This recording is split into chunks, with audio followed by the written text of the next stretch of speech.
Assalamualaikum viewers, I am Asnal Babro, your chemistry instructor।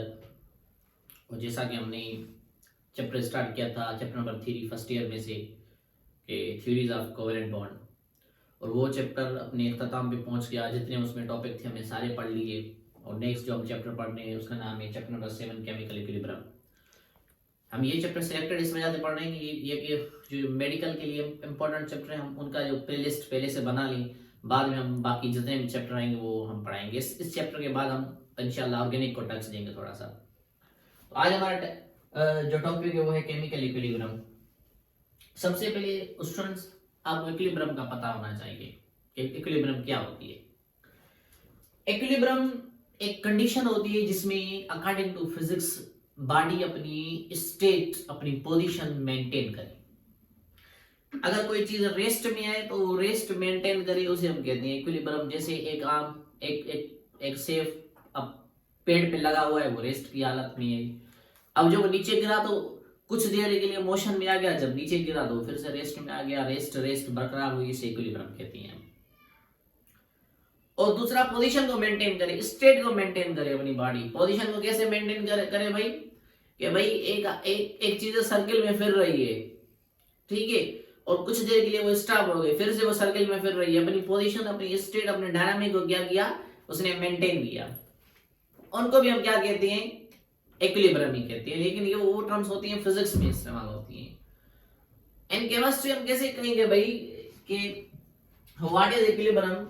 देखिए reaction में दो चीजें होती हैं, ठीक है ना भाई।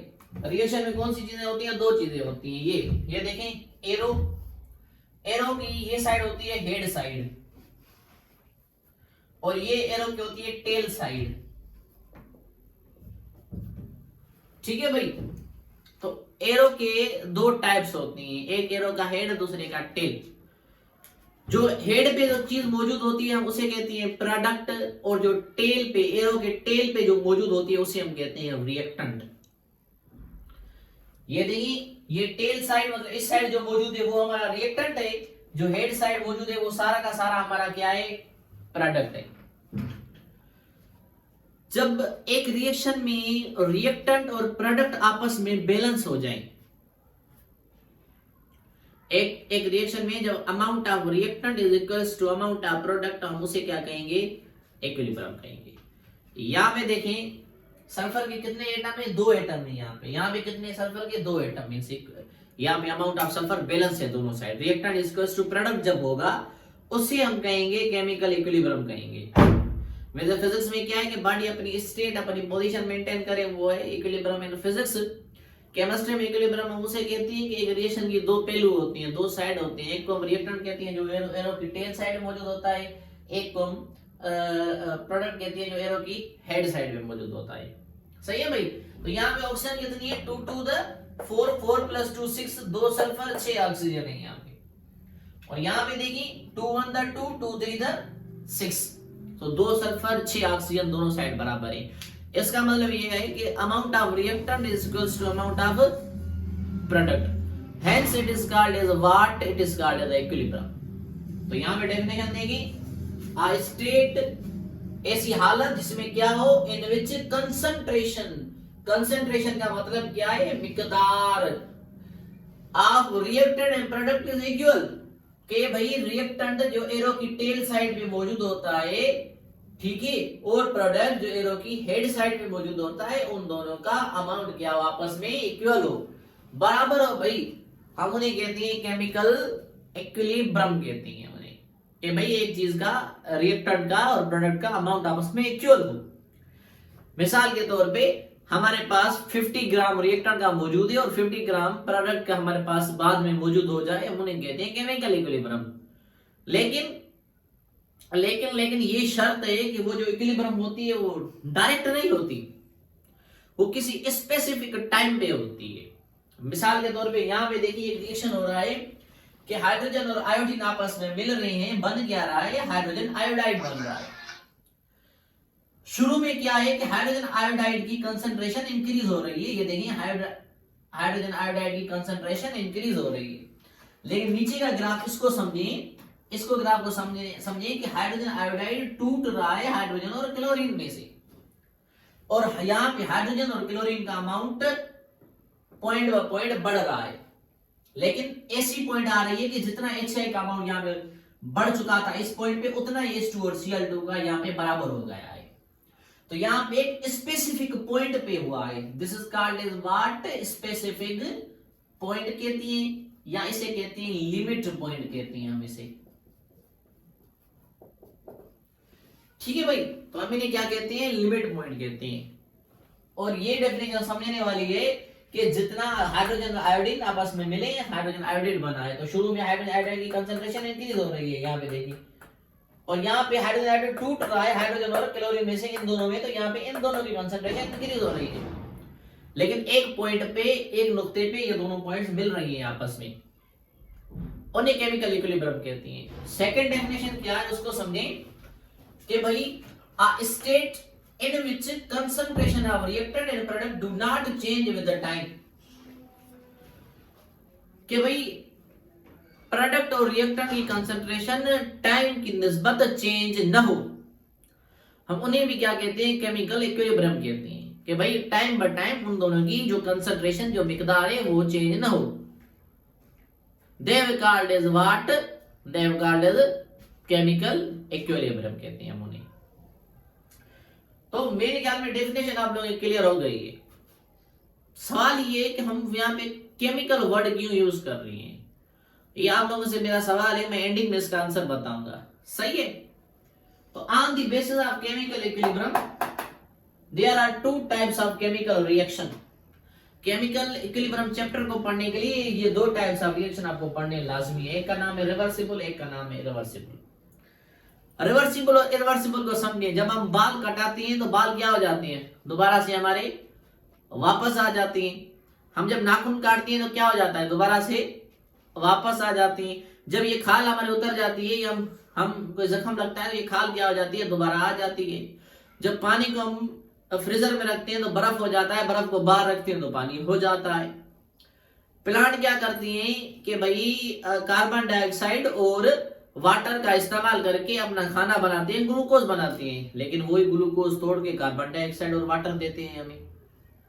तो इनका मतलब क्या है, जो चीजें हमारे पास इनिशियली मौजूद थी, अगर उनमें ये एलियत हो कि वो वापस आ जाए, उन्हें हम क्या कहते हैं, रिवर्सिबल रिएक्शन कहते हैं। मिसाल के तौर पे हमने पानी को रखा फ्रीजर में, बर्फ हो गई पानी। अब क्या बर्फ पानी में कन्वर्ट हो सकता है? यस, हमारे पास पहली चीज थी पानी, बर्फ में कन्वर्ट हो गया, बर्फ बाद में पानी हो सकता है। तो उन रिएक्शन को हम कहते हैं रिवर्सिबल रिएक्शन कहते हैं। रिवर्सिबल रिएक्शन डेफिनेशन क्या है, in which reactant can be written, written का मतलब है दोबारा हासिल करना। हम रिएक्टेंट को दोबारा हासिल कर सकते हैं, रिवर्सिबल रिएक्शन। तो रिवर्सिबल के मैंने मिसाल आप लोगों को काफी मिसाल बताएं, जिनमें से सबसे पहला मिसाल मैंने आपको बताया रीजनरेशन, ठीक है। उसके बाद मैंने आप लोगों को बताया फोटोसिंथेसिस, ठीक है भाई। तो ये कुछ मिसाल है, आगे मैं आपको और मिसाल बताऊंगा, आगे काफी मिसाल है मेरे पास, वो आपको आपके साथ डिस्कस करूंगा। और इरिवर्सिबल वो होती है जो हम, जिनमें से रिएक्टेंट को रिटेन न कर सकें, जिनमें एबिलिटी ना हो कि हम उनमें से रिएक्टेंट को हम रिटेन कर सके, हम उन्हें क्या कहते हैं, हम उन्हें कहते हैं रिवर्सिबल रिएक्शन कहते हैं। These reaction are called as what? These reaction are called as irreversible reaction. Okay, 1 minute, I need duster.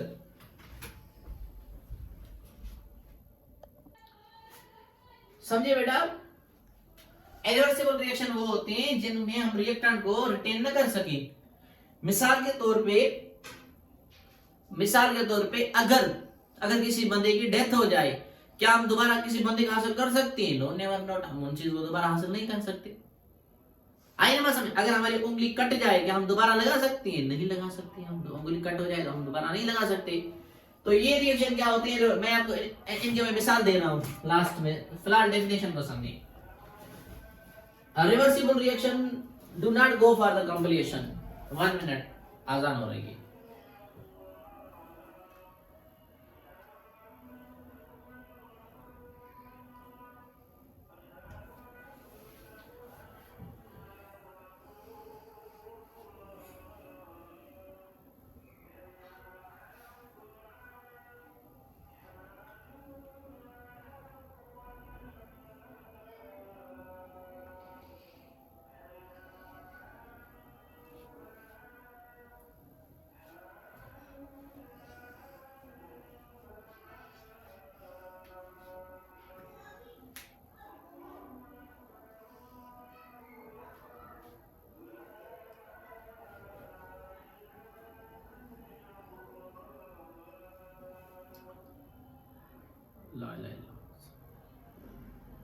आजान का ब्रेक था, सॉरी। इरिवर्सिबल रिएक्शन वो होते हैं बेटा जिनमें ये अहमियत ना, ये एबिलिटी ना हो कि रिएक्टेंट हम रिटेन कर सकें, ठीक है, हम उन्हें इरिवर्सिबल कहते हैं। रिवर्सिबल रिएक्शन में रिएक्शन कंप्लीट नहीं होता। पानी बर्फ में, बर्फ पानी में, बर्फ पानी में, पानी बर्फ में, बर्फ पानी में, पानी बर्फ में, बर्फ पानी में, पानी बर्फ में, ये रिएक्शन चलता रहता है, कंप्लीट नहीं होता रिएक्शन। लेकिन इरिवर्सिबल रिएक्शन कंप्लीट हो जाए, एक बंदे की डेथ हो जाए तो रिएक्शन खत्म हो गया ना, बात ही खत्म हो गई। बाल दोबारा कटाएंगे, फिर से आएंगे, फिर से कटाएंगे, फिर से आएंगे, फिर से कटाएंगे, ये रिएक्शन चलता रहता है, कंप्लीट नहीं होता। फोटोसिंथेसिस प्लांट खाना बनाएंगे, फिर तोड़ेंगे, खाना बनाएंगे, फिर तोड़ेंगे, खाना बनाएंगे, फिर तोड़ेंगे, खाना बनाएंगे, फिर तोड़ेंगे, तो रिवर्सिबल रिएक्शन खत्म नहीं होता। Do not go for the completion. और इरिवर्सिबल क्या हो जाता है, रिएक्शन खत्म हो जाता है, they do go for the completion of reaction.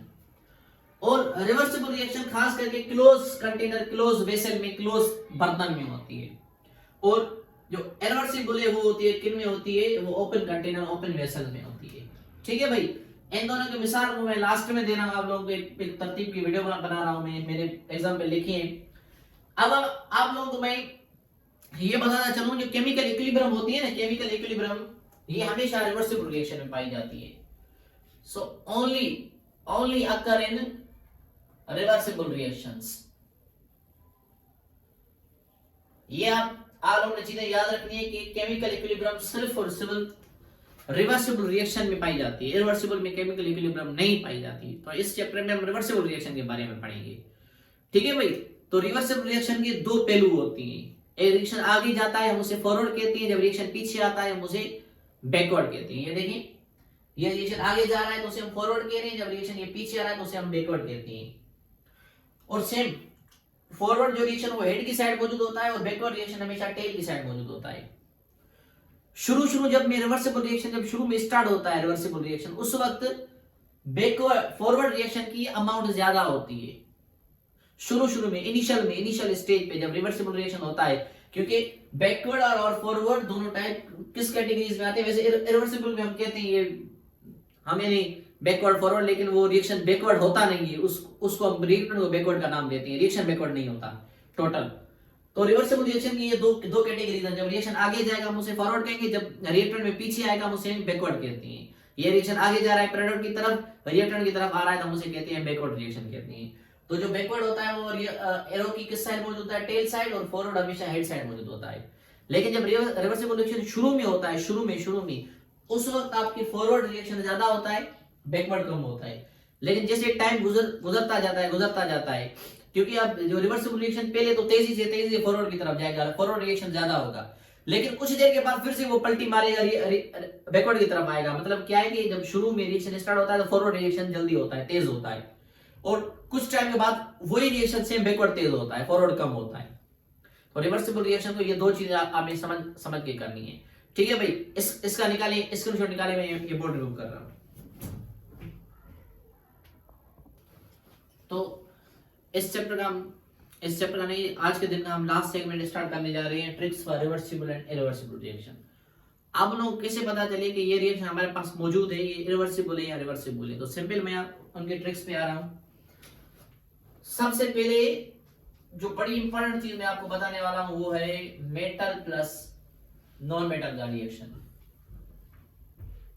जब भी आप किसी रिएक्शन में मेटल और नॉन मेटल को देखें कि आपके पास मेटल और नॉन मेटल मौजूद है, वो रिएक्शन आपका होता है इरिवर्सिबल, ठीक है भाई। जहां पर आप ये देखिए ना कि एक मेटल मौजूद है, एक नॉन मेटल मौजूद है, वो रिएक्शन आप सिंपल किस में कैटेगराइज करेंगे, इरिवर्सिबल में करेंगे। जिस तरह सोडियम ऑक्सीजन, सोडियम क्लोरीन, ये इरिवर्सिबल में हम काउंट करेंगे। उसके बाद हम नेक्स्ट जिसे हम देंगे वो है मेटल प्लस एसिड का रिएक्शन। किसी भी मेटल प्लस एसिड का रिएक्शन, जैसे हमने सोडियम सल्फर के एसिड में डाल दिया, वो भी क्या होता है, इरिवर्सिबल रिएक्शन होता है, ठीक है भाई। उसके बाद प्रेसिपिटेट रिएक्शन। प्रेसिपिटेट रिएक्शन क्या होते हैं, जिसमें एक इनसॉल्युबल प्रोडक्ट है बनी, हम उन्हें क्या कहते हैं, उन्हें भी इरिवर्सिबल कहते हैं। जिनमें से एक इनसॉल्युबल प्रोडक्ट बनी हमारी, हम उन्हें भी क्या कहते हैं, इरिवर्सिबल रिएक्शन कहते हैं। उसके बाद ऑक्सीडेशन। अब ऑक्सीडेशन के दो कैटेगरीज होती हैं, ठीक है ना। ऑक्सीडेशन रिवर्सिबल भी हो सकती है, इरिवर्सिबल भी हो सकती है। रिवर्सिबल कैसे, इरिवर्सिबल कैसे? अगर ऑक्सीडेशन कंबशन की कैटेगरी में आ रहा है तो दैट इज इरिवर्सिबल रिएक्शन। ठीक है भाई। अगर वहां पे मौजूद है oxides of zinc, manganese, cobalt, निकल, गोल्ड, सिल्वर और ओस्मियम, ये सारे मौजूद हैं अगर, या सल्फर, नाइट्रोजन के अगर ये मौजूद है ऑक्साइड, तो वो होते हैं रिवर्सिबल होते हैं। ये चीज आप लोगों ने याद रखनी है। आई बात समझ में बेटा? तो ये चीज क्या होती है, वो रिवर्सिबल होती है। उसके बाद अगर बात की जाए रिडक्शन की, बात किनकी की जाए, रिडक्शन की जाए, तो रिडक्शन में अगर एक्टिवेशन एनर्जी मिली हुई है, ठीक है, एक्टिवेशन एनर्जी या टेम्परेचर लो है, तो वो चीज आपकी रिवर्सिबल होती है। ठीक है भाई। अगर एक्टिवेशन एनर्जी या टेम्परेचर हमारा हाई है, वो चीज होती है इरिवर्सिबल रिएक्शन होती है। तो इन चीजों को आपने याद रखना है, कौन सी चीज आपने कहां अप्लाई करनी है। ये बात, ये चीज समझ में आ रही है ना बेटा? उसके बाद फोटोसिंथेसिस का आप लोगों को पता है क्या होती है। Photosynthesis is reversible reaction. ठीक है भाई। तो फोटोसिंथेसिस हमारा क्या है, ये रिवर्सिबल रिएक्शन है। उनके बाद हेबर प्रोसेस भी हमारा क्या है, रिवर्सिबल है। तो सवाल अगर आ जाए तो आप लोग क्लियरली आइडेंटिफाई कर सकते हैं कि आपको कैसे पता चलेगा रिवर्सिबल और इरिवर्सिबल का। मिसाल के तौर पे मैं आपसे कहूं भाई, जिंक ऑक्साइड प्लस ऑक्सीजन, मुझे बताएं कि भाई ये रिएक्शन रिवर्सिबल कैटेगराइज में आएगा या इरिवर्सिबल कैटेगरी में आएगा। सबसे पहले देखिए, ऑक्सीडेशन ऑक्साइड ऑफ जिंक का ऑक्सीडेशन किस कैटेगरी में आता है, रिवर्सिबल में। So this reaction is what, this reaction categorize is reversible categorize होगा। आ रही है ना बात समझ में? और दूसरी चीज ये याद रखनी है, एक चीज याद रखनी है, अगर प्रोडक्ट आपकी गैस बने, अगर एक चीज आपने ट्रिक याद रखनी है, if product is gaseous and escape, वो रिएक्शन आपका इरिवर्सिबल होता है, याद रखना। जिनमें ज्यादातर ये चांस हो ना, मेटल मौजूद हो या कोई भी चीज मौजूद हो, आपको पता हो यहां पे गैस बनेगी, प्रोडक्ट, वो 90-80% वो चीज इरिवर्सिबल में पाई जाती है। आई ना बात समझ में? तो ये कुछ कैटेगरीज हैं, आप आराम से बता सकते हैं। मिसाल के तौर पे CH4 प्लस O2 प्रोडक्ट कुछ भी बनेगी, रिवर्सिबल या इरिवर्सिबल। देखिए ये ऑक्सीडेशन की कैटेगरी में आता है, लेकिन कार्बन और हाइड्रोजन और ऑक्सीजन ये किस में आता है, कंबशन में आता है। और कंबशन क्या है हमारा, इरिवर्सिबल रिएक्शन है। आई बात समझ में? तो अगर रिडक्शन की बात की जाए, मिसाल के तौर पे C2H2 low temperature low activation energy में बात की जाए, तो ये क्या होगा, ये होगा रिवर्सिबल। ये बात आई समझ में? तो ये कुछ ट्रिक्स है, आप लोग आराम से हल कर सकते हैं। आप लोगों को पता चल जाएगा कि कौन सा रिएक्शन हमारा इसमें रिवर्सिबल है, कौन सा इरिवर्सिबल है। ठीक है ना? तो मैं इस उम्मीद से आपसे इजाजत लूंगा कि ये हमारा लेक्चर आपको पसंद आया होगा, समझ में आया होगा। सही है भाई? या कुछ आप कहें, मैं आपको एमसीक्यूज वगैरह इसके हैंडआउट्स भी आपको मैं दे दूंगा, तो आप वो हल कर लेना। मुझे दे इजाजत, हम मिलेंगे किसी नए वीडियो में। Thank you.